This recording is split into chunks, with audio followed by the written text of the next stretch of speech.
যার কাছে ধৈর্য নাই, সহ্য নাই, মেনে নেওয়া নাই, মানিয়ে নেওয়া নাই, তার কাছে কখনো নিয়ামত আসবে না।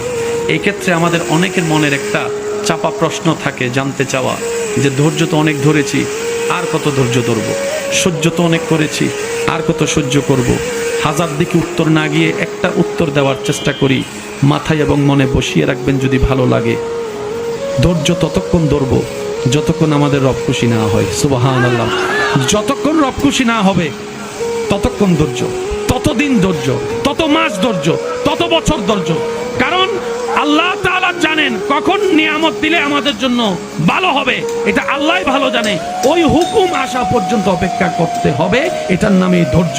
কোনো হা হুতাশ করা যাবে, আফসোস করা যাবে?